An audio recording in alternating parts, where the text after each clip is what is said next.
This is GabNet, the Great American Broadcast Network, now in its 7th year. Talk like you've never heard it before.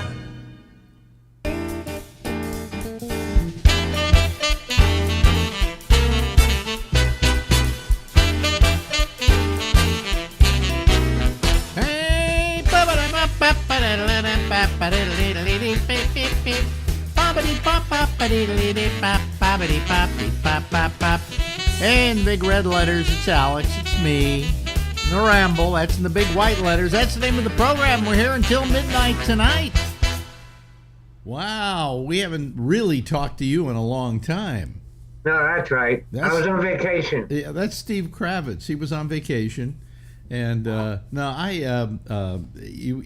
have been gone for, I don't know how many months. But in the meantime, I played old interviews with you on. Oh, you did? Yeah, when I needed to fill in on a Thursday night, and they're good. I mean, they're terrific. You know, right? They're evergreens, as they would say in this business. You know, right. I know exactly an evergreen story. Yeah. So that's a new backdrop for you, Alex. Well, you're in a different room. Is it? Well, because I decided on a different backdrop. Right. Because I like this because it's like I'm in my living room. Right. But it is a photograph of my living room. Oh, is that right? Yeah. And I can change it. You know, I can at a moment's notice. Before, I think when I was there, I had a video running in the back of the city with the lights blinking on and off and stuff. Well, you had like the that. city. I don't remember it blinking. Oh well, you probably didn't look that closely, but it was animated. I didn't care. I didn't care that much. You didn't care, right? Right. I have missed you. I got to tell you that. I really have. You're one of my favorite people, and I love talking with you because really? we just have a conversation. It's Right. It's the same with Bubbles. When I talked to Bubbles, I had to apologize to Bubbles. I said, Bubbles, I hope I'm not talking too much in these interviews. And he goes, no, I love listening to you talk about stuff. Right. So, you know, me too. yeah. So I just didn't feel guilty about it. Right. Yeah. Has Pearl been on lately? I haven't even talked to Pearl. I should get a hold of Pearl. It was just, It was getting difficult to do it with him because he was always doing it on his phone, so he was holding it, you know, and it just looked terrible. Well, I get you. You know. How about Durst? Have you talked to Durst? I try. Okay, I was supposed to interview him a couple of weeks ago, and then he never called. Okay, even though we arranged it. Right. It's very difficult. Actually, I should do all this through Debbie, and Debbie will say, "Hey, remember today, blah blah blah. You have blah blah blah." Right. Because I mean, he's not 100% well. He's not even 50% well. Right. But I do like talking to him. And it's funny with Durst. I'll tell you, Durst has always been doing his interviews with an iPad and lying in bed, and it's And one day I called him. And he was sitting up. They were getting him ready to go somewhere. And he was sitting up with his hair cut and everything else. And he looked terrific. You know, he didn't look like he was, in a bed after having a stroke. Right. And so I told him next time we do it, let's do it with you sitting up somewhere. Because it looks much better and you look much better. I said, now if you're going for the pathetic thing, well, then we'll keep you in bed. That wrapped up. Well, they raised a lot of money. They raised about, $250,000, I think. Was that right? A lot of money on GoFundMe. And I guess maybe it wasn't good for him to look unpathetic. All right, Right. The telethon, you don't bring out the kids who are almost completely walking again. So right. Whatever. So, but you should tell people what happened to you for the last couple of months because it wasn't the normal reason like, oh, he's terribly ill and he's having to overcome this illness and so on and so forth. First, the reason is that you weren't available because you weren't home. Right. Well, I was in. I had a couple of oral surgeries. Well, no, wait a minute. Do you want to talk about the other thing first? What other thing? They kept you off when you were in a sleepaway camp. A sleepaway camp. Getting better. Did that work good for you? Yeah, I did. It worked a lot. You look fine. You look, And they adjusted my medication. Was that Not that I need medication. mind you. Yeah, right. Not that I need it. They adjusted your medication. Yeah, right. But Not that I need it. I'll tell you, they find a lot of times in this day and age that the doctors don't adjust medication, and that's why people feel like crap, Right. or Right. going crazy or whatever, and that simply an adjustment in the medication can do a world of wonder.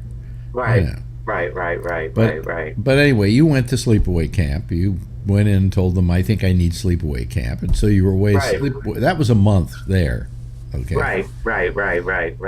Or the 28 days. You know why it's 28 days?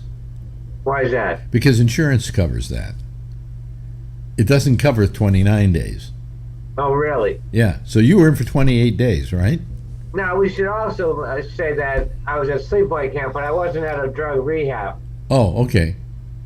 I was in a psych unit. Oh, you really went for the big Lebowski on that one. Right. Yeah.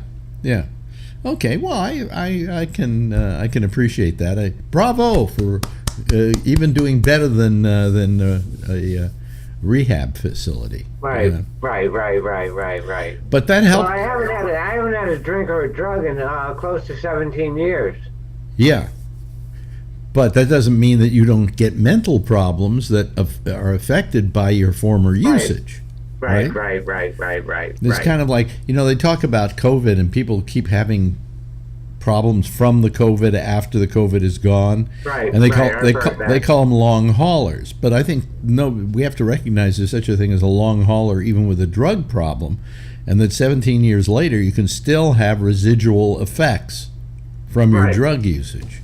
Yeah. Right, sure. And mine was my teeth. And yours was your teeth?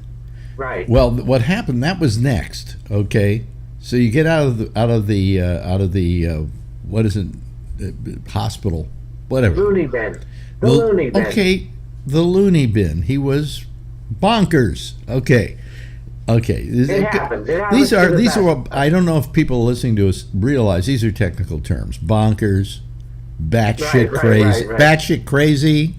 Right. Did you reach the level of batshit crazy? Oh yeah. Oh, okay. All right, good. Then you were batshit crazy. That's a technical term. I don't do folks. anything second place, Alex. I go first all the way. Yeah. All the bells and whistles. You're an achiever. That's right. Right. I'm an overachiever. You're an overachiever.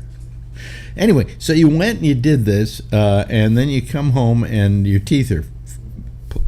What's happening? Just a mess. Just a mess. What was happening? It was really painful to eat. Mm-hmm. Okay. So I went to the dentist. Yeah. And they took X-rays. Yeah. And I then went to the oral surgeon. Yeah.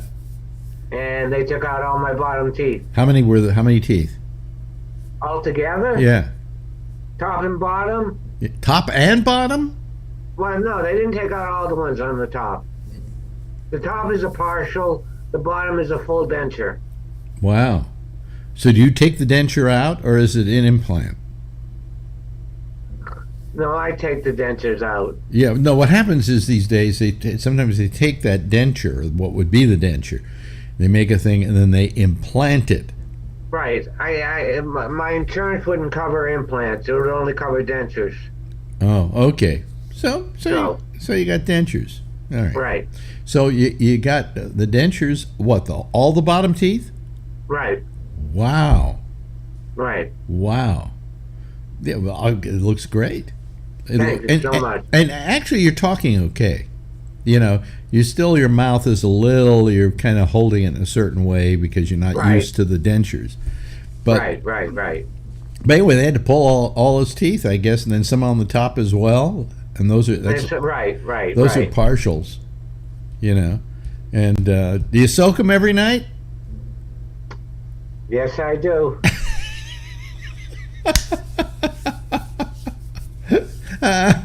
Well, you beat me to it. I'm 82 thanks. years old, and I have some teeth problems, but it's nothing like that. I have some crowns that are breaking up and things like that I got to have fixed. Right. But But anyway, they're not going to yank out all your teeth. Yeah. So once you got the new teeth, you must have felt a great deal better. I mean, Well, I'm still getting used to them. Yeah. I mean, it's still not easy to eat. I mean, eating is still problematic. Yeah. Yeah. You know. Yeah. Well, I see all those ads on TV. You're supposed to can you eat corn? You know, they always say, "Oh, I'm having trouble eating corn. Well, why not use DentuFix? You know, then you'll be able to eat corn." And I always figured the ultimate thing in dentures is that you can eat corn.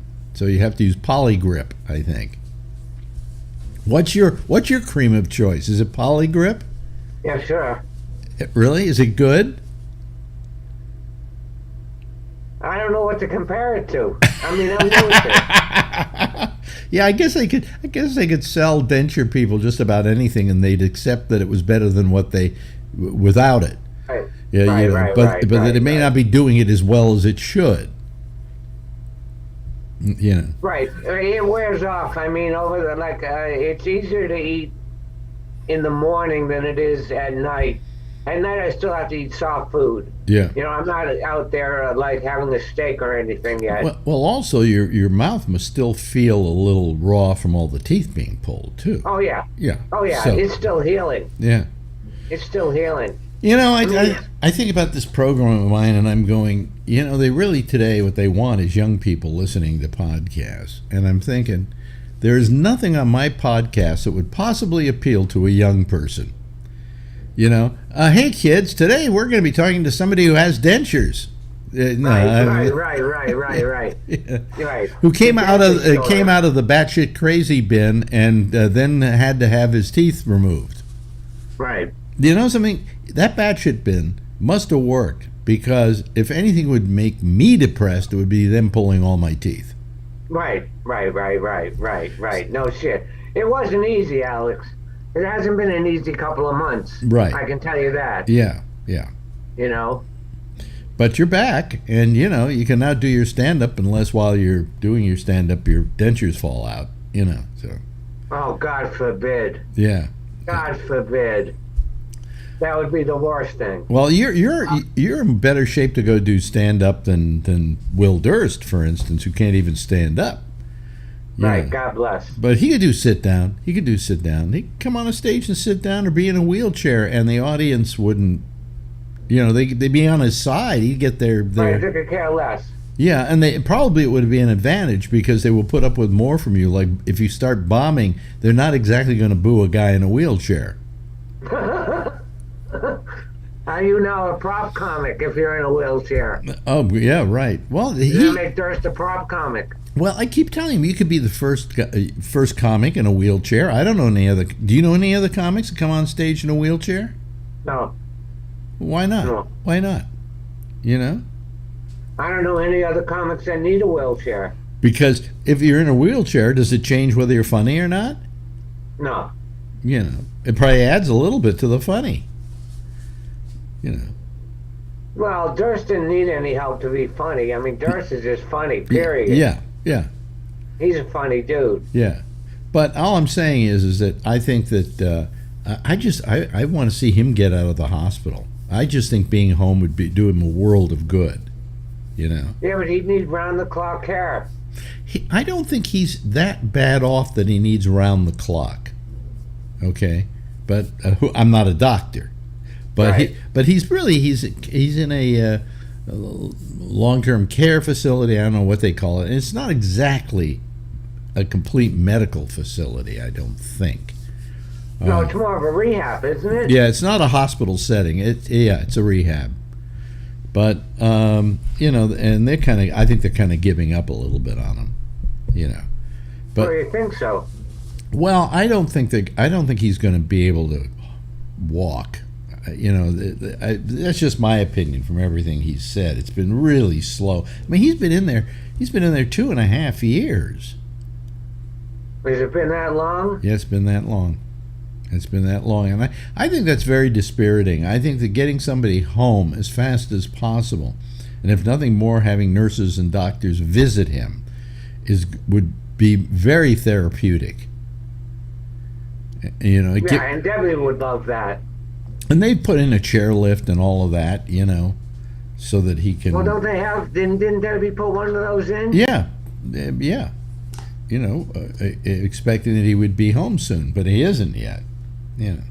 So I mean, I just think that that the minute you got home, you felt a little better. Sure. Because this is your stuff. You're in your place. Right. And I think the most therapeutic thing is to be in your place. Oh, you're right. You're right. So, but so how have you been otherwise?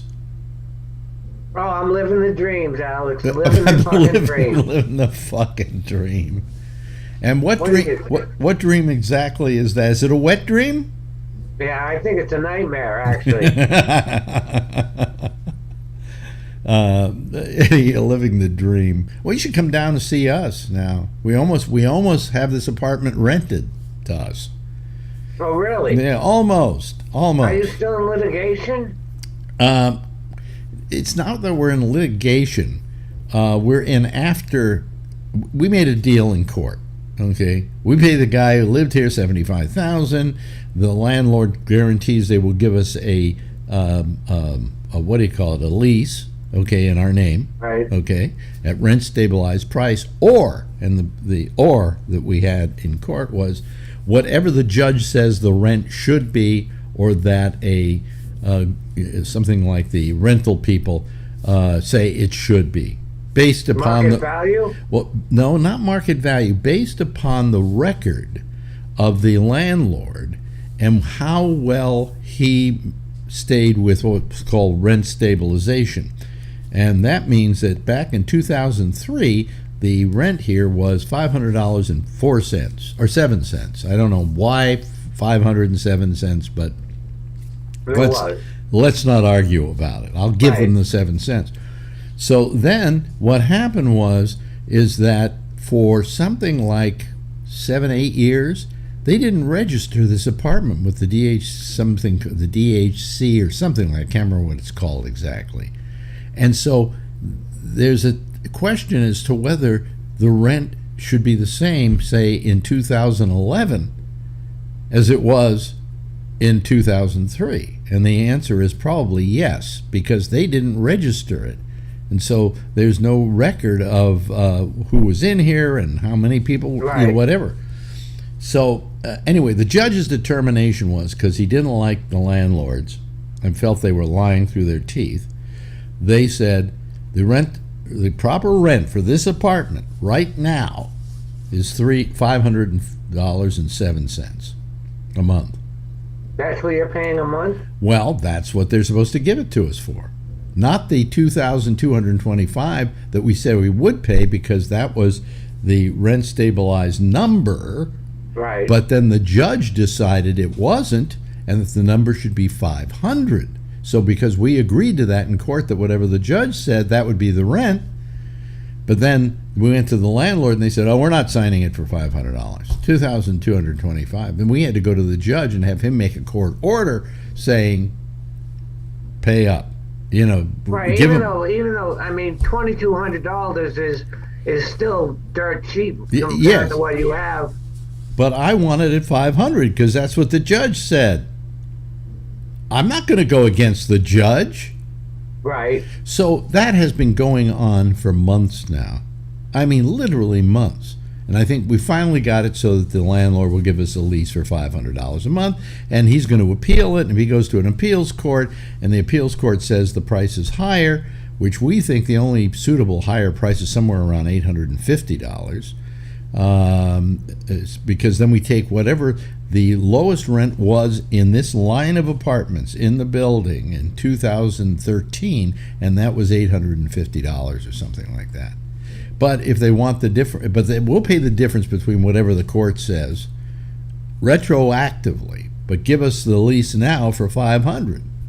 Because I'm not giving them a whole bunch of money and then a court decides that the $500 is fine and then they got to pay us back, because I don't trust the landlord to pay us back. Right. So it just keeps going on and on and on. And come on, it's going on this is 9 years of my life we've been going through this. Oh, is that right? Oh, yeah. 9 years. 9 fucking long, tedious years. And how long have you been in that apartment? Say that. We've been in here. Well, I guess you add 3 to that, so we've been in here about 12 years. Yeah. So I mean, it's just insane, and it just goes on and on and on and on. Just everybody do what you said you were going to do. I said I was going to pay this guy $75,000. We're writing a check right now to send to him for $75,000. We're living up to our side of the bargain. Now everybody should live up to theirs. The guy we paid the money to, he's granted to give up his rights to the apartment. And we're all living up to our stuff. But then you get to the landlord, and who knows what he's doing with this guy who got a settlement of, I think, $213,000 on top of our $75,000. Really? But I'm sure he's not going to be able to collect it until the appeal. They will not pay it.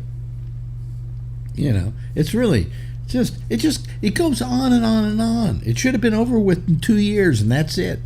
We finally wound up paying $110,000 in legal fees over the years. Is that right? Yeah. So, we can't complain because you take the 75 and you take the 110, and you add those together and you divide them up, and we were paying like a little over $1,000 a month rent over that 9 years. So, which is still nothing. Yeah. But I mean, it just keeps going on and on and on, and we're in our twilight years. We'd like to be able to enjoy them. Right. Right. Yeah. So. All bets are off that we got to our twilight years. Huh? Oh yeah. Well, you haven't even really reached them yet. You're what? You're 67, something like that. 66. 66. Okay. I just turned 66 Sunday. Yeah. Did Medicare or somebody help pay for those teeth? Yes, Medicare. What kind of Medicare do you have? It was Medicare Advantage. Yeah, I don't. Aetna. Yeah, and it took care of all the dental. Right. Really? Yeah. Son of a bitch, because we pay $300 a month and get the other, because it takes care of everything, but we don't have dental in it. But we get dental through my wife's work, where she's leaving, but they're paying her quarter of her salary to just not come in and stay home for the next 2 years, and they're also taking care of our medical. So we're good to go for another 2 years. Then what we do, I don't know, but I just never got that advantage. See here, folks, here for old people, we're talking Medicare Advantage now.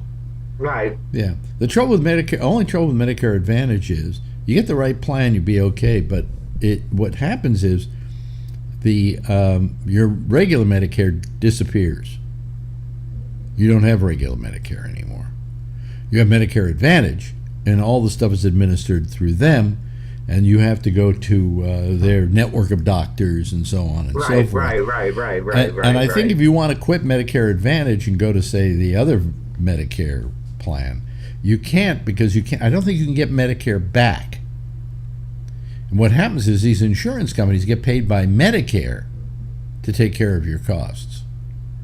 So that's why they go on TV and they advertise like crazy, because they're going to make money from the government for signing you up. See, I didn't know all that. Yeah. I didn't know all that. Yeah. But the fact is, it took care of all your teeth, and that's pretty good. Right. You can't complain about that. Right. And so you have to go to the network doctors, big BFD. Big right. Yeah.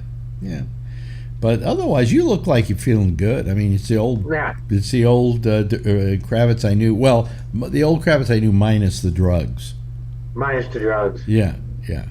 And I got to say this, and I mean this very sincerely. You were much funnier when you were high. Anyway. Thank you. And I sound like Slayton said that to me. I'm an encouraging sort. Right. Alex is. Slayton said the same thing to me. Did he say that? Yeah. You were much funnier. You were funnier when you were on drugs. Something? I don't think anybody's funnier when they're on drugs. I really don't. My father was a violinist. When he was talking about marijuana, he said guys used to come to work high on pot, because it was very illegal back then. Right, but, hugely illegal. Yeah, pot. And I went, oh, wow, yeah. And he said, they all thought they played better when they were high, and I had to tell them, you don't sound better, you sound worse. You sound better to you. Yeah. Right. Yeah. I mean, if you're high, your timing's off, everything's off. Right. So, but you probably think you're killing. Anyway, hey, listen, we've run out of time here. Really? Yeah. Stick around after we stop recording. But we'll do this again maybe next week. Yeah. Yeah. Good to have you back, boy. I think the world of you. That's Stephen Kravitz, ladies and gentlemen. Give him a big round of applause. Thanks, folks.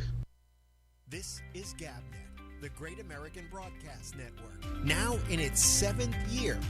Talk like you've never heard it before.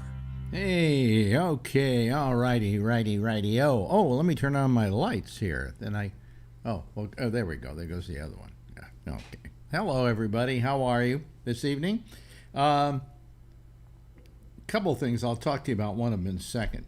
I want to start off this evening by just mentioning that a member of our citizen panel by the name of Kevin Stopper has been off for the last couple of nights because his mother was in the hospital and he didn't know how she was going to do. Well, we got the news today that she had passed, and I love Kevin. I absolutely adore the guy.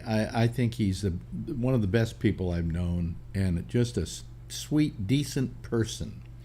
And I never knew his mother, and as I said to him, I'm not going to be as cheap as to say I'm sorry for your loss. I mean, when my father died, I got so sick of people coming on and saying I'm so sorry for your loss. Okay. So I just want to say that I'm sorry for his loss, obviously, but I'm more than that. I feel sorry for him. I didn't know her, so it's hard for me to mourn her. But certainly, I don't like to see this kind of thing happen to anybody that I like and care about, and especially to their mother. Okay, so I just thought I would mention that. And if you know Kevin, you might want to send him a little message saying, anything but I'm sorry for your loss. I mean, I find that so cheap and so trite and so insincere. I think that's how I want to put it. Anyway, listen, there's something that's been happening tonight, although right now it's fine, it's calm, it's down. Somebody apparently put our address here out on Twitter. And so people have been calling it like crazy to prank us. And I've spent the last half hour throwing them off, removing them from the queue, as it were. And I won't let them on, but occasionally if on the screen that we use for the show, you see a thing come up saying, remove or whatever. Please don't mind that. It's just me trying to get rid of these people. Although I probably can let them just sit there in the waiting room and they can wait their asses off and nothing will happen of it. But we only have one person here tonight. Usually when we start out this time of night, it's a lot better than this. Well, you can't get better, though, than our good friend Jeff Stein. But hello, Jeff. How are you this evening? I'm almost crazy. You're almost crazy? Why are you almost? See, it's just you and I, Jeff. I know. I got something to tell you that happened to us after we came home last night. Mm-hmm. Yeah. So we get here and we're going to take in a couple of things. Mm-hmm. And I don't know, we went to a restaurant and got some food. And we started putting stuff away, and then Pam opens up to throw some food in a little pantry. Mm-hmm. Yeah. Okay. Guess what? There were mice living there. Really? for 3 months. Well, how do you know they've been there for 3 months? Did they check in at a certain point and sign a registry? I mean, how do you know they were there for 3 months? Well, so much mouse shit. Oh, so what? In other words, you can tell how many months they've been in there by how high the mouse shit is. Is that what you do? yeah, and also they took something that they really liked, took it and put it in other places in the house. Rice. Rice. Wait a minute. They were moving it. They were storing it away for later. Yes. Yes. I've never heard of mice doing that. Smart mice. Well, I mean, we had a mouse here, maybe a couple. A mouse. This is not a mouse. We had several. Well, it took us a while though to catch the mouse. You know, he was like chewing into boxes of cereal, and he was chewing into this, and he was chewing into that.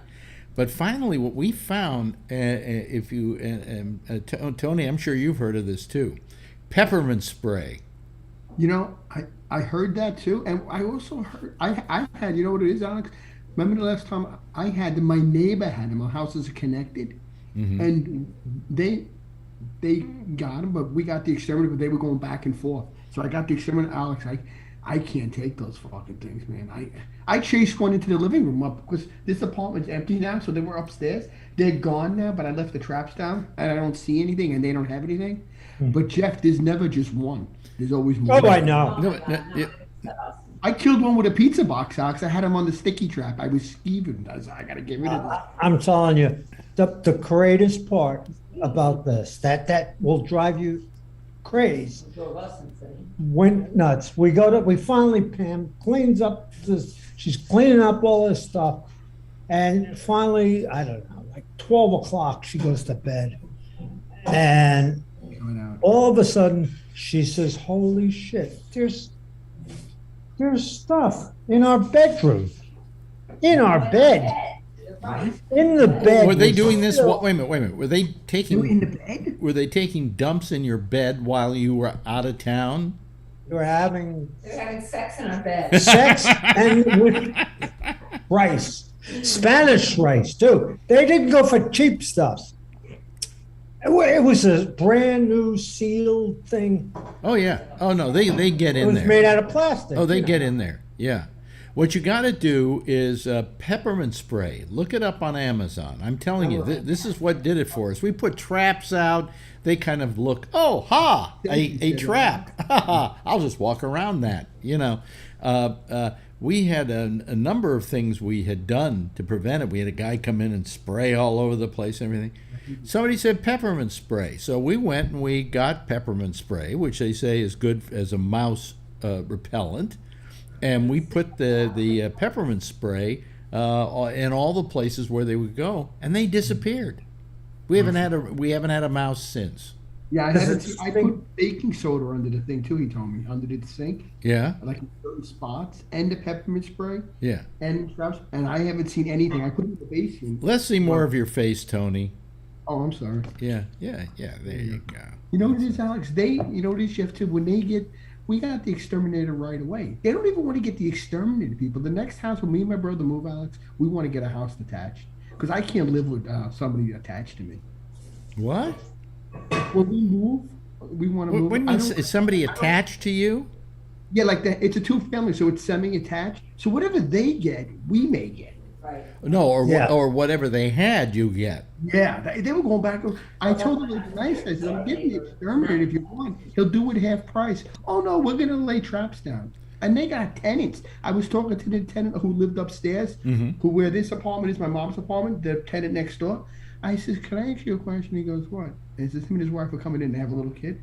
You see mice upstairs? He says, yeah, I see them all the time. This was a while ago. I said, you should tell them to get an exterminator. He said, we do, but they never want to get it. I said, they can get in trouble for that, I said. They're up there tap dancing. We had a guy coming already, and they got more work to do, but they put a lot of stuff out. And I'm telling you this. Jeff, listen to me. I will. Amazon peppermint spray. I'm telling you that will get rid of them. They My hate mother, it. they put peanut butter on the trap. Yes, that works great too. Yeah. But Alex, does your whole house? Peanut butter on it, Anthony. It's all Wait, right. wait a minute, hold on a second. Pam, who very seldom shows up on this program, and we're very happy that she is. Hi, Bud. How are you? Yeah, she wants to say something here, Tony. Oh, So Thank shut you. the I fuck up. learned the etiquette. I'm sorry, I didn't Yeah. raise my hand. Yeah. I just wanted to ask you, does your whole house smell like candy canes? If No, you no, put no, spray- no, no, no. It doesn't really smell. It's not Okay. that smelly. Okay, so- No, but it's enough to keep. For some reason, they don't like peppermint spray. You're I'm right. taking off. I could've I'm gotten taking the off stick. right now to go buy it. Right. Yeah, Okay. yeah. Bye, guys. Yeah, I mean, you spray in all the places trying where everything they're gonna be jumping in, like some cabinets and things. By the way, it's non-toxic.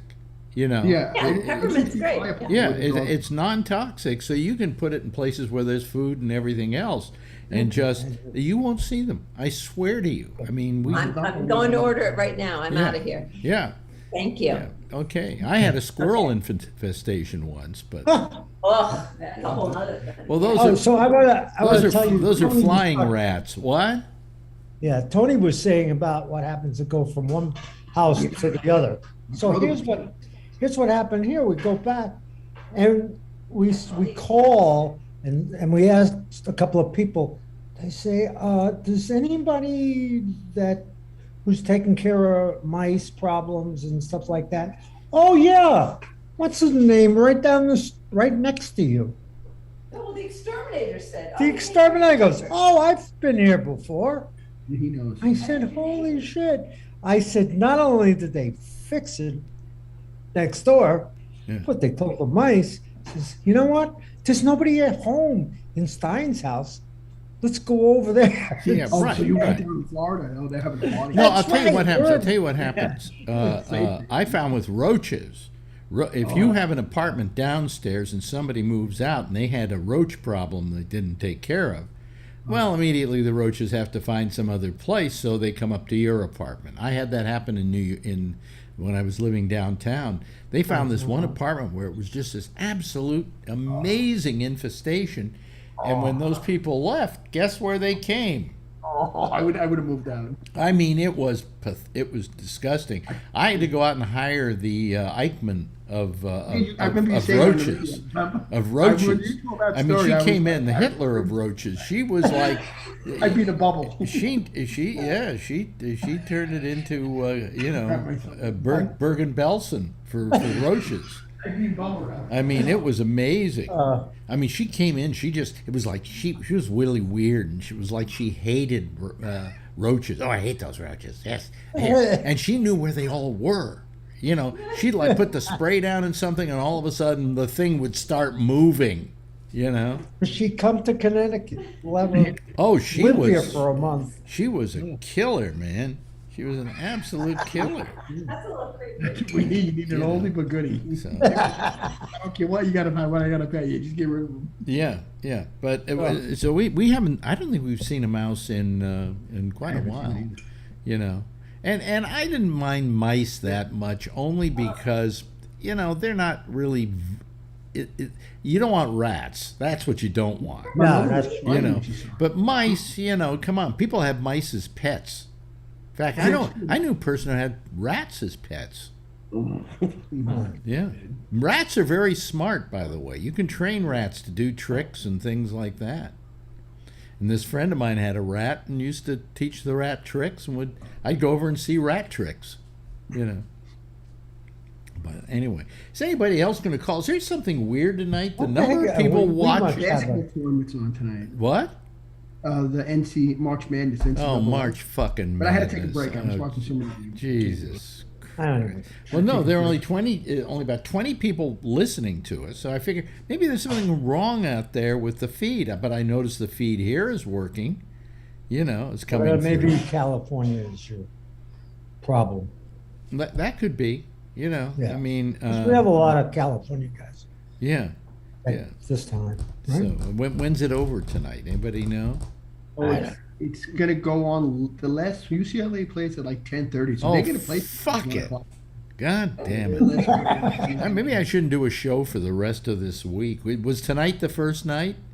Yeah, tonight's actually it's the playing games for the Tuesday and Wednesday, but tonight's really officially the first round. Maybe I should have taken all those people who were trying to prank me earlier. Maybe I needed them as an audience. You know? I'm sorry to hear about Kevin's mom. I heard you say. Yeah, I'm really sorry about it too. You know, I know how no much. matter what age somebody passes away, Alex, it's never really easy, but it does make it easy if they, like you said, if they lived a long life. Yeah. Somewhat, yeah. Oh, we usually have a guy who doesn't take care of rights. What he does, he worries about plumbing and stuff like that in the house. So he normally comes over and he checks the house once a month or whatever. And he was already organized to come like the day before we got there. Mm-hmm. And turn on all the water and stuff like that. Yeah. He didn't show up. You know what the hell? So Pam calls him and leaves him kind of like a fuck you note. A nice Pam, and not mine. But she said, "What happened to you, Tony? How come you're not here? What's going on?" His wife died. Yeah. Oh yeah.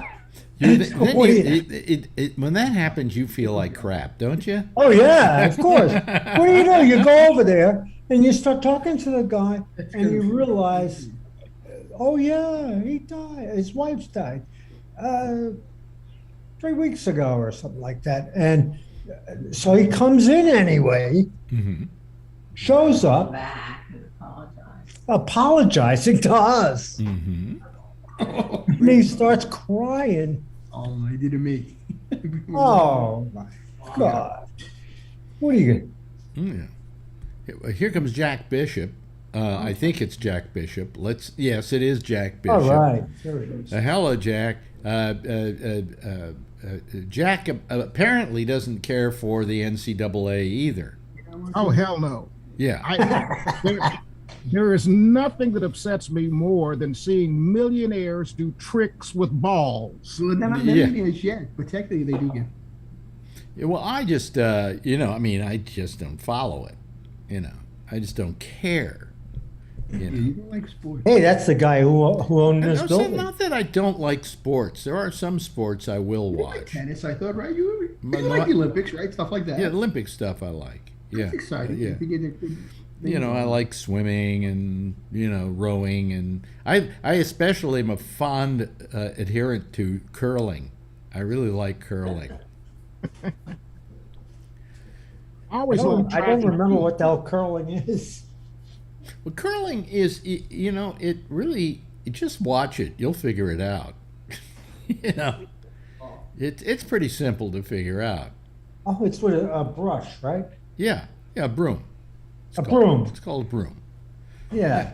It's kind of a job that I really don't want. And then the guy tries to get it into the middle, but he tries to knock other ones out. For 1 minute. And you're sitting there watching it going, ooh, ooh, ooh, ooh, ooh, ooh, ooh. There's a lot of that in watching it, so, Oh, man. What are you guys talking about animals and things like that? That's what got my attention. Animals? Yeah, you were talking about rats and mice and things like that. Oh, that's not an animal.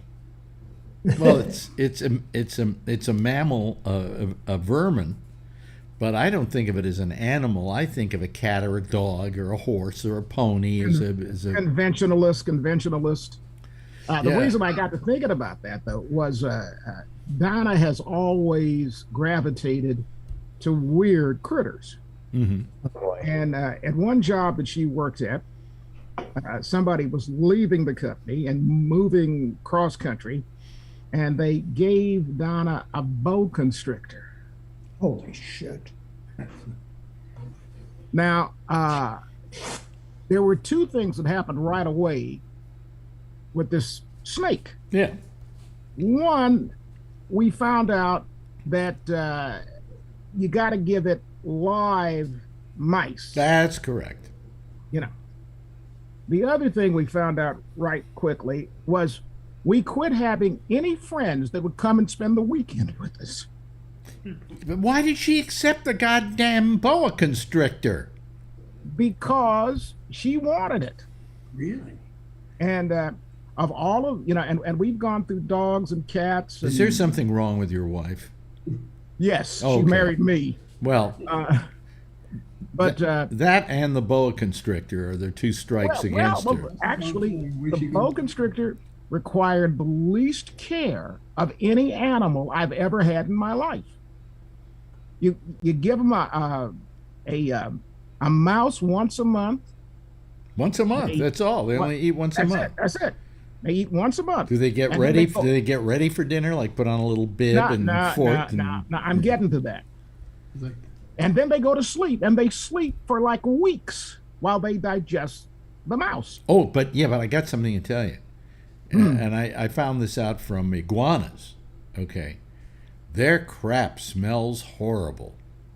There's nothing worse than the smell of desiccated mouse. We didn't notice the smell. I gotta admit. Really? You didn't notice the smell? Nah.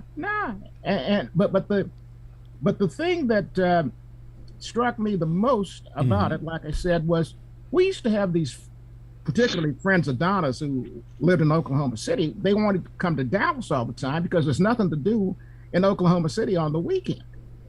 And all of a sudden, when we got the snake, they quit coming. I quit running a bed and breakfast on the weekends. Oh, wow. Okay. And it was amazing.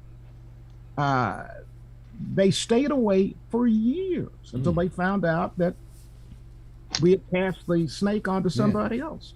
By the way, Brian Neary has joined us. Thank you, Brian, for joining us tonight. It appears as though we are suffering from the final 5 or 4 or whatever that thing is called. But I thought you liked basketball.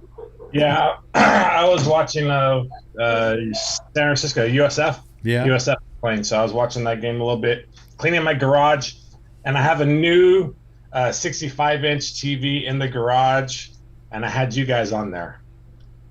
Oh, really? Yeah, so I got to watch you guys. Isn't having a 65-inch TV in your garage a way of saying you're making way too much money? No, no. It's my man cave. I gotta have it there. Oh, you have a man. Costco. Costco's only $550 something. Yeah, you're right. You're right. They're really cheap. They're really cheap. So I was watching you guys, and then I was just about to start hearing I'm gonna quit. Nobody's calling anymore. Wah, wah, wah. No, so I didn't go. I'm gonna quit. Nobody's calling anymore. I was just saying, here we go with the goddamn basketball games. No, it's not basketball. I don't think people on this panel watches the basketball. I mean, I had to move my live nights to Wednesday, Thursday, and Friday, and that's the exact nights that the NCAA is playing, right? No, it's okay. Yeah, I don't think it's a big deal. You don't think it's a big deal? No, I don't think Alan watches basketball. I don't think. Well, where's Alan? Where's Alan? Not that I'm, begging for him, but where's Alan? I know. I heard Jeff talk the most I've ever heard him talking, and Tony, both of them. And he was fascinating, wasn't he? This is a great show. Yeah. Okay, I don't have my phone. I gotta get my phone downstairs. I'll be back. Go get your phone. All right. Okay. Leaving, don't worry. No, don't. We'll pretend you're there. Heard you guys talking about sobs the other night. Oh, I can tell you about that. So I had this one that I was always I'm gonna buy it as soon as my nephew completely makes it work 100%. So I went to see it. It's like so low. It's such a small car. And I said, what the hell am I going to do with this thing? I'll tell you, I used to own a Nissan 300Z.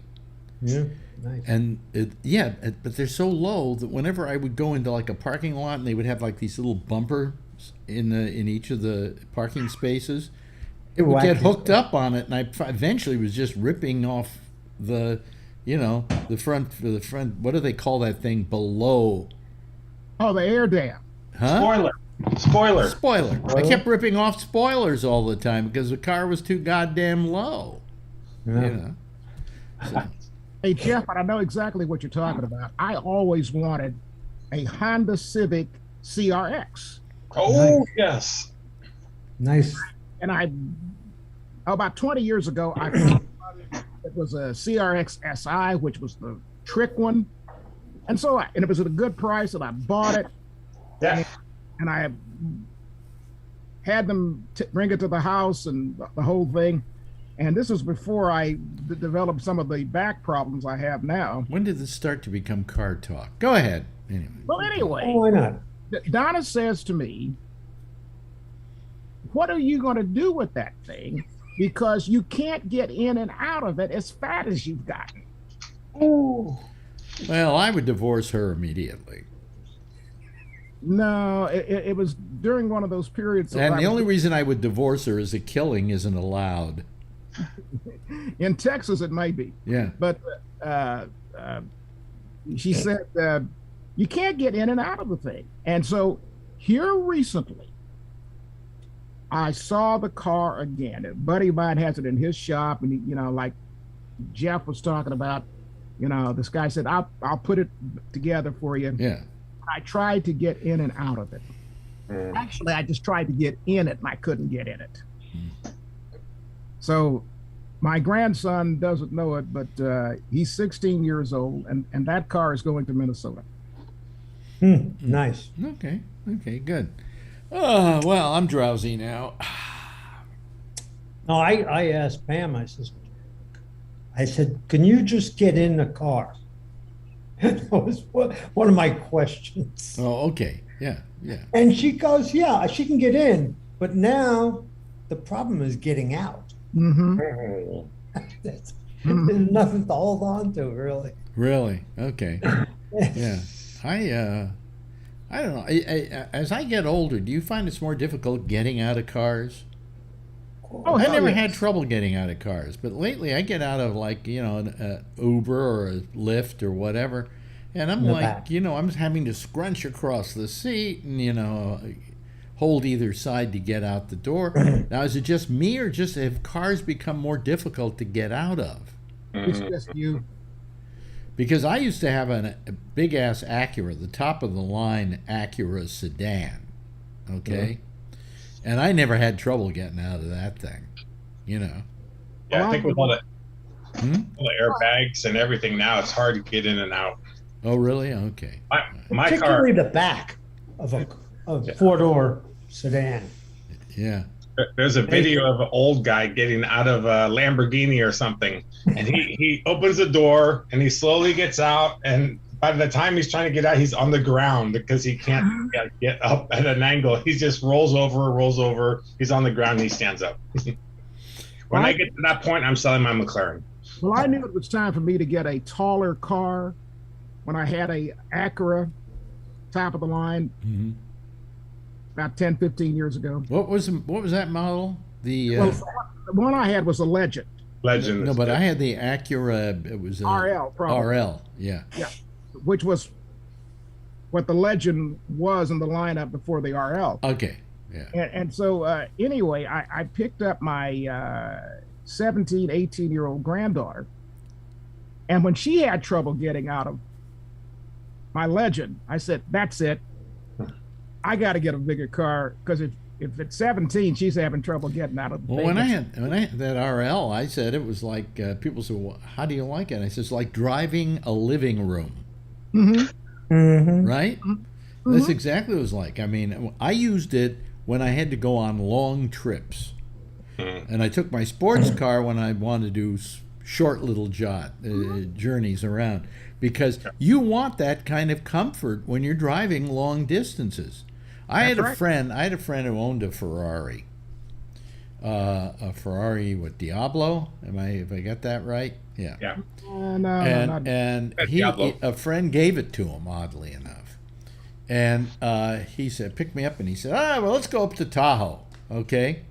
So, or let's go to Tahoe, or let's go to Reno, wherever. Anyway, we would do these quick, you know what I'm talking about, right, Brian? You can do a quick run to Tahoe and back. I used to do that sometimes. Say, let's go up for a couple hours and let's come back, right? Okay. Yep. So anyway, we went in this Ferrari. I think it was Torino. I never had a more uncomfortable ride in my life. I mean, my ass was raw by the time we got to Reno. And I'm going, this is a $250,000 automobile. And my question was, why would anybody want this? Hi. All the women are making special appearances tonight. Oh, really? Oh, how do you like that? Oh, yeah. Pam was on earlier. No. Yeah. She just got home. She's working hard. She's working hard or hardly working? No, she's working hard. Working hard. Say hi. Yeah, yeah. Why go this way and you go Okay, go that way. No, yeah, they're very uncomfortable. That's why they say the McLaren is the most comfortable supercar. But even with that car, this comfort ride is really nice. But like you say, sitting in that position for so long is really hard. My friend has a Diablo, and I sat in that to try to drive it, and my knee was in between the stick shift and the steering wheel. And by the way, for a long trip, the Ferrari, have you ever seen the size of the trunk in the Ferrari? Yeah. You could probably put 2 sandwiches in there. That's about it. Oh yeah. You know, terrible car. Why would anybody pay $250,000 for that? The bragging rights? And the Lamborghinis, the same thing. Excuse me. I was wrong. It wasn't a Ferrari. That was the other car he owned. This was a Lamborghini. Oh, that's even worse. Yeah. And that was the Lamborghini's a Diablo, right? Or is no it Ferrari's? Yeah. Yes, okay. Right. It was a Lamborghini, $250,000 Lamborghini, and I said, "This isn't comfortable. My feet were up, my knees were up around my chin." You know, I'm going, why did we do this? Those cars are God's way of telling you you're making too damn much money. Yeah. Well, that's what I just said about what I think his McLaren is an example of that. Oh, Now, what's interesting is she doesn't know that that's an expensive car, the McLaren. He doesn't. No, it's only like $20,000-$30,000. I got it. Okay. Oh, you got a deal. Was the trunk full of cocaine? Is that why the guy sold it? You know, He was in prison. He's asleep. No, the guy who sold it needed cocaine. That was why he got it so cheap. What's interesting is what Enzo Ferrari had as his personal car the last few years that he was alive. A Studebaker? No. A Nash Rambler? No, but he wanted one. No, a midline level Fiat sedan. Oh, God. He said that's all he needed. Those are terrible. Those were terrible. You could only cars. drive it for about a month. Yeah, and it doesn't work. You know, we used to, if you ever go to Italy, there were signs along the road about every 2 miles saying, Fiat repair, 1 mile ahead. And I mean, it was like every 2 miles. Fix it again, Tony. Fix it again, Tony. Right. Yeah. That's what Fiat stands for. And in Spain, Fiat made a car, but what was it called? Because it had to be half owned by Spanish investors. What was it called? I know. What's it called? Seat. Seat, S-E-A-T. Yeah. Oh, really? Yes, who owns Seat now? Who owns it now? Owns Seat? Yeah. Okay. But that was it was the same car, I think, as the Fiat. Yeah. But it just was the Seat. Which was also the same car as the Lada. I'll tell you what I rode in, which you guys have probably never ridden in. And I can't remember the name of the car now. But it was the national car of China. It was the official car of the Communist Party.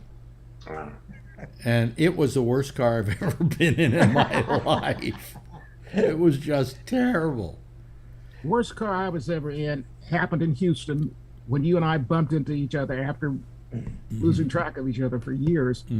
I did commercials for a guy that owned a nightclub there in Houston. And he owned an Excalibur, which was kind of like one of the early replica cars. And it was kind of shaped and styled like a 1930s Packard or something like that.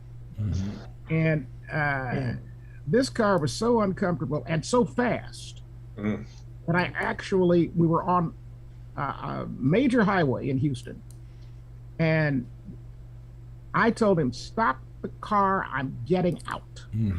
Got out on the freeway, walked to a service station, called a cab to take me home. But never riding that thing again. I'm trying to look for the Chinese car, and I can't find it here. I can't remember what the name of it was, but it was a horrible car. It's just ghastly. Are you familiar? Yeah, well, yes, Jeff. I went to Australia for a long time to work a project. So I'm working on it, and I realized I needed some help. I needed another engineer, and I tried to ask for some of the local people, and there was nobody around available, and blah, blah, blah. So I called this guy up, and I says, come to Australia. Tell me what time you're going to get off on the airplane, and I'll meet you right outside. So I meet him outside. Now remember, to go from New York to there is already torture. Yeah, right. Just it's like it's 2 days. Right. It's incredible. So I go, okay, there's the car.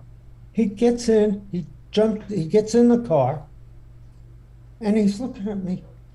Why am I in the driver's side? Because they have different driver's side than we have. So he's looking at the car, and I says, "Are you driving?" He goes, "Who the hell drives this car?" I said, "Me, not you. Get out of it." You know something? I don't think, and I've never had to do it, but I don't think I could drive in England. I just don't think I could do it. Now they say that because I'm going to let you take one of my cars, and I'll let you try that someplace. No, but I mean that whole right-hand side of the car. Oh, that'll drive you crazy. You know, although I mean you do adapt to the road because you know you're used to traffic being on a certain side of you, so it is when you're in one of those cars. But I just don't know with the rest of the world. The rest of the world, for the most part, drives on that side of the road. On the side of the road we drive in. Why don't the British? Why didn't they say, like, with daylight savings time, hey, I think it's time we went to the other side of the road? Did they just think nobody could adapt to it? Because they tried that in Canada in the mid-50s. Canada used to drive on the British side. I don't know. Except in Western Canada. And they decided that they would switch to the American side. And it was havoc for several weeks. And don't you remember when the Bay Bridge, which used to be commercial vehicles on the lower side, passenger cars on the top? Do you remember? I think it's 62, 63. Here's what happened with the Bay Bridge was the top was cars and the bottom was transit. Yeah, like transit trains. Trains. Was it trucks too? Yeah. I didn't remember trucks down there, but I do remember trains. And one day, sometime in early to mid 60s, I'm trying to remember when, they decided they would do what they have been doing since then, where if you were coming westbound, you were on the top level. If you were going to the East Bay, you were on the lower level. And they switched on a Monday morning at 1 a.m. And there were wrecks all over the bridge for the next 2 days. Because they changed the levels at which you went if you were going in a certain direction? East you were going on the lower level, west you were going that on I the don't remember. See, when I left San Francisco... I think you were in the service then. I left San Francisco. And then I immediately after I got out of that, I moved to I think Sacramento. And then from Sacramento, I went to Houston. And in all that time, I wasn't there when they finally did away with the trains on that bridge. So I don't remember any of this changeover. All I know is when I came back from New York, and I suddenly went on the bridges, I noticed here's where I went to go one way, and here's where I went to go another way. Do you remember when that changed, Brian? Were you living in the Bay Area at the time? No, I don't know. When did you move to the Bay Area? I was born in Redwood City. Well, actually, I was born in Mills Hospital in San Mateo. Oh, really? And I grew up in Redwood City, and then I moved to San Jose when I started working in tech. So you really, the reason you didn't remember the Bay Bridge was because you just never took it. Right. Yeah, it's too north when I was younger. Yeah. So the hardest thing about changing from the right hand to the left hand is you start driving the car and you're doing okay, and you're in the city and there's other people and blah blah blah. Well, and then you got to make a right hand turn. Yeah. And you make this right hand turn and you're on the wrong side. Yeah. And people are coming right at you. Yeah. That is the scary part. When I went to Sweden for work, and then I stopped in Italy. So I flew to Milan. I got a rental car, but the only reason I did that because I found out Italy is on the same side we're on, so I felt safe. But if it wasn't, I don't know if I would have gone. So I took and I drove all the way down Italy for the week. I was fine in France, Spain, Italy, Germany. I don't know if I could either, because like Jeff's saying, going straight you can sort of adapt a little bit, but man, right when you start turning left or right, that's when it goes a little bit bizarre in the brain. You're gone. The only thing that you get in certain parts of Europe that you have to learn how to do, and I got pretty good at it, was when you hit a circle. And you have to go in the circle, but you're going to get off on one of the exits on the circle, so you have to know where to be at the time you want to get off on that exit. You have to know how to do it. And when I first had to do that, I think I went around a circle about 5 times and turned into butter. It was pretty scary, but then I got used to it, and I got to know how to use those circles, and they made sense. They made a lot of sense.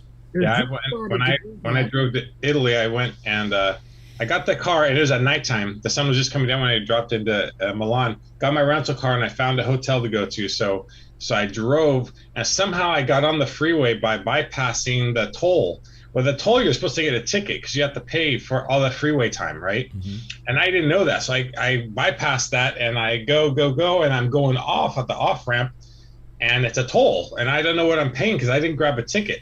And the guy's yelling at me in Italian. I don't know what the heck the guy's saying. So I just gave him some money, and he gave me change. And I don't know if he took a tip or what, but he gave me some change back. And I just went. Then I started learning. Oh, I was supposed to get a ticket, and then when you drive your off ramp, then they figure out how much you pay.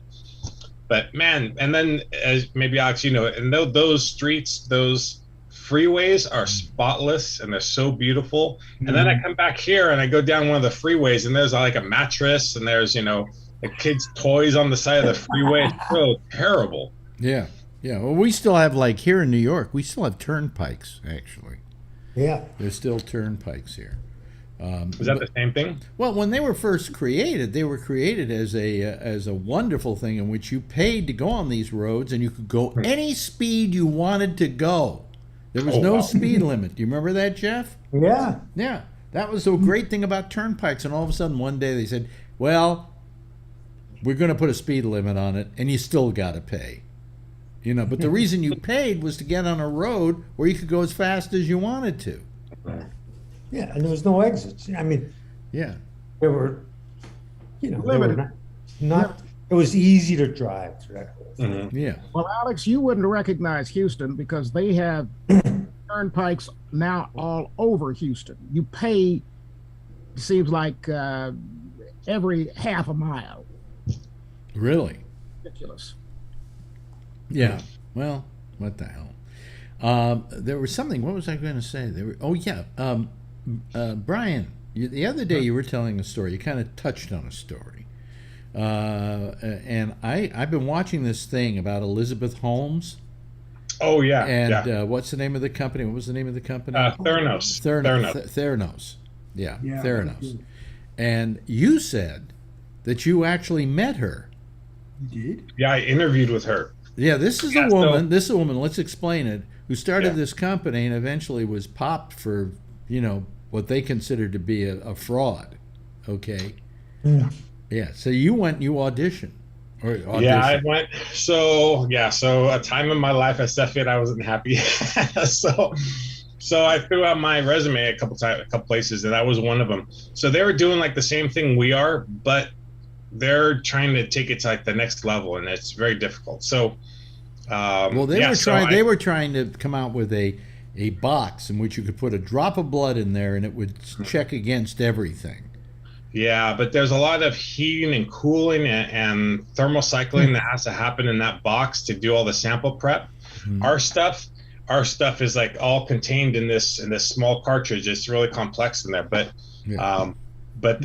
so she tried to do everything in this box, and so they had everything in the box. They were actually running some stuff, but they were burning everything up in those things. So what they were doing is they were saying, hey, we're going to start doing beta testing. And so they were taking samples from people, and they were actually doing external testing and not doing it in their box. And they were saying that they were using their box all the time. Wow. And they weren't. Yeah, but so I went to first round, and it was actually a headhunter called me. So first round of interviews, second round of interviews, I started asking, how much is this? And I know what they were doing. They're just starting up. So they just want me to help everywhere.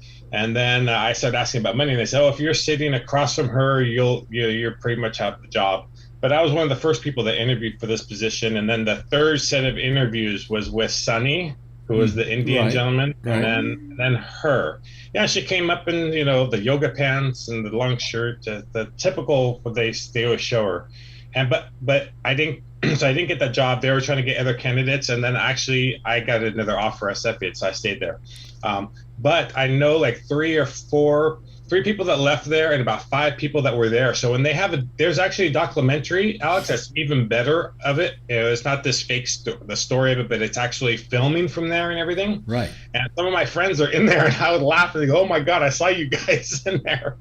But so they were just doing everything was so unethical in that place. I mean, Jeff knows you FDA regulated when you're talking about in the body. I mean, that stuff is highly regulated, and you have to be everything dialed in and I'm watching the drama they turned out about it.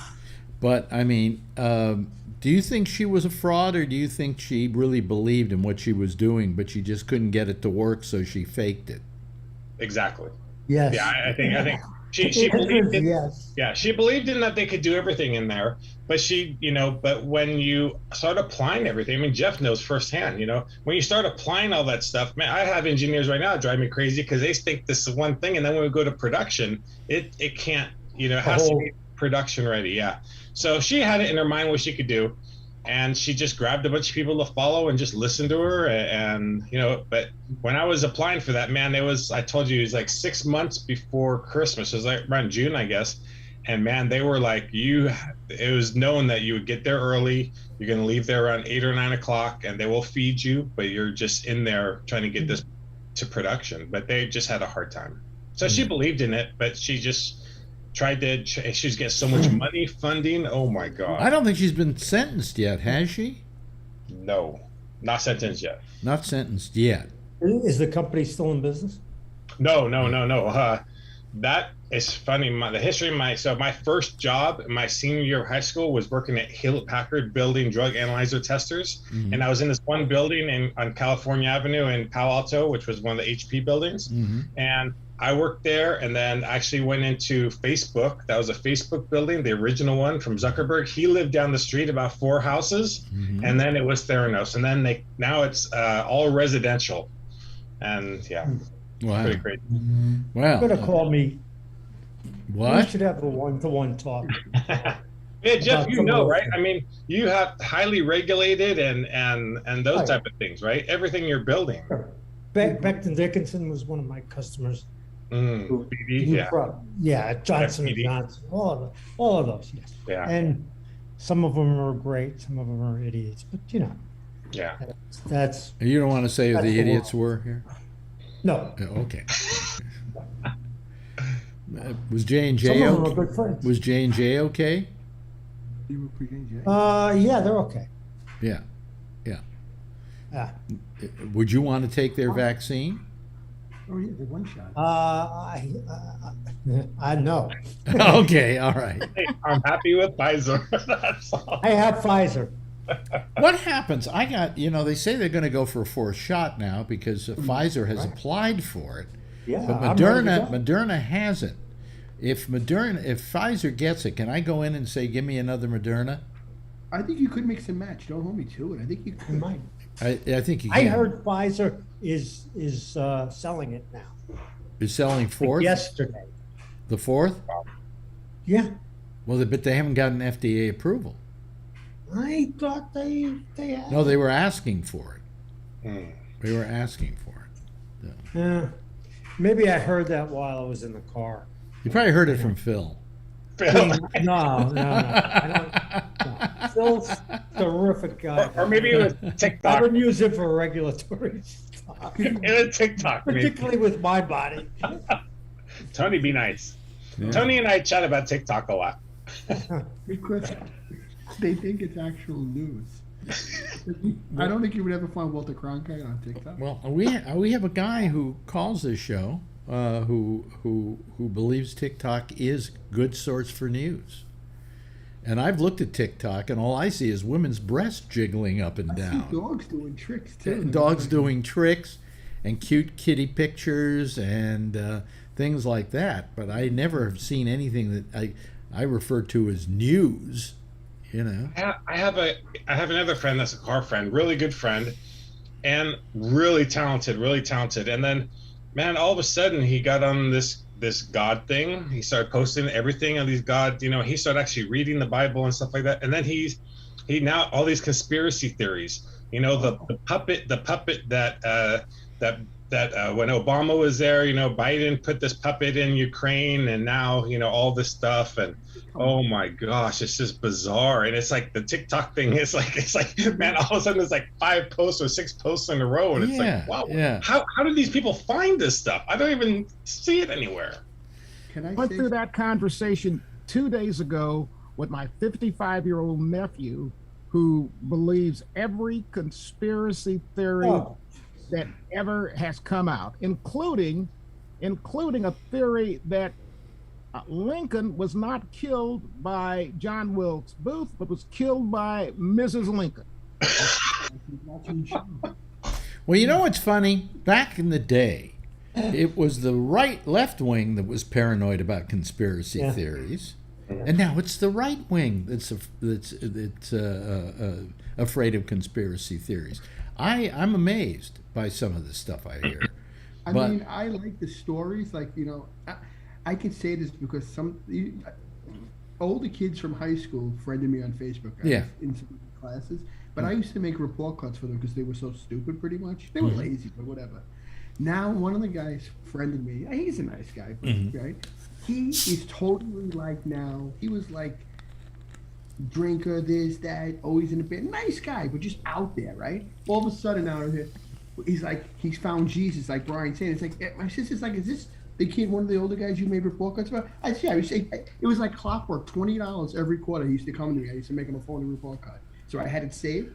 Now all of a sudden they love Trump, right? It's like this. I said, it's bizarre world. It's like, I don't get it really. I think that, is it just me or they just lost their minds? Yeah. A whole bunch of stuff while we're driving. These huge signs that are Jesus and Trump. That they're going to run the world. Yeah. What they're doing at gas stations now, there's a little sticker, and it's Biden, and he's pointing, and it says, "I did this." And they've been sticking these at the gas pumps. So when your gas is going, there's a little sticker of Biden saying, "I did this." You know what I think it could be, and I told my sister this, Alex. As we get older, right? Do you think as you start contemplating your life and everything, if you were good and bad, do you think these people, as they get older, maybe even us, we don't know it subconsciously, they start saying, okay, maybe I have to reevaluate my life. Oh, I wasn't that great, so maybe if I start finding God or whoever I want, maybe they start feeling like I got to make amends for my past sins. Can it be like psychological, playing on their mind? Well, I don't know, but I just want to ask a quick question here. Okay. How do you feel we're doing on dealing with Ukraine, this country? Yeah, I feel the same way. I feel we should go in there and kick ass and take names and literally dare Putin to try and start World War III. You know, because I don't think he's going to do it. He hasn't got the power to do it. I think we could do it, Alex. Because I think China really needs us to sell their goods. But here's how we can do it. Well, how we can justify it. Maybe we can't justify it through NATO, but we're signees to the Geneva Accords, and the Geneva Accords are against war crimes and against this kind of thing going on. And I think we have a right to go in there. I agree. Absolutely. I think you could. I think for the sake of humanity, And I'm not one to shove us into wars, but if we're going to go into a war, God damn it, let's go into one that's at least has some kind of decency about it. You know, we've been in so many indecent wars. We have airplanes that are absolutely could kill their facilities. Yeah. Instantly. Yeah. No, it's just. We got the stuff. Why not use it? Yeah. What do you think, Brian? Yeah, I think Josh said it the other night. You know, if NATO wasn't made for this, you know, what is it made for? You know, there's just can't let people do that. I mean, it's not like some small country that's, you know, taking over some small city. No, this is pretty big. I think. How long are we going to stay quiet? There's this one city, Lviv, which is on the border of the Ukraine and Poland. Okay, and they have not been bombing that very much, and I'll tell you the reason why they haven't been. One errant bomb, and they're bombing Poland. That's right. Okay, so that city is kind of safe because they don't want to hit Poland, because if they hit Poland, NATO will be all over their ass. Maybe. Yeah. You know, I just think we should be a little more proactive in this. I think we should just say, screw you. You know, you're not going to count on the fact that we're not going to go in there because it might trigger World War III. I'm so sick of hearing that. Yeah, he says that like he's like threatening us. You know, World War III is right around the corner, folks. No, it isn't really. Yeah, I mean, how long are we going to let this just keep going and going and going? And if you let him get away with this, what's he going to try to get away with next? Okay, he's going to think he's invincible. Don't let him think that. Remember what happened in Cuba. They were out of there in like 12 seconds. We decided to kick their ass. Who was out of there? In Cuba? Cuba. Who was out of there? Oh, Russia. Oh, yeah, they turned around and went back. Yeah. That's right. Yep, absolutely. And, went out in a second. You know, I mean, this guy's crazy, but I don't think he's that batshit crazy. And if he is, well, let's take him to the cleaners, okay? Anyway, hey, you better get going, Jack. You've got to go do a show. Oh, wait a minute. Yeah, I got to go do a show. Intersection, top of the hour. Catch you there. Okay. Tony Magno, call me. I want to talk about Chinese food.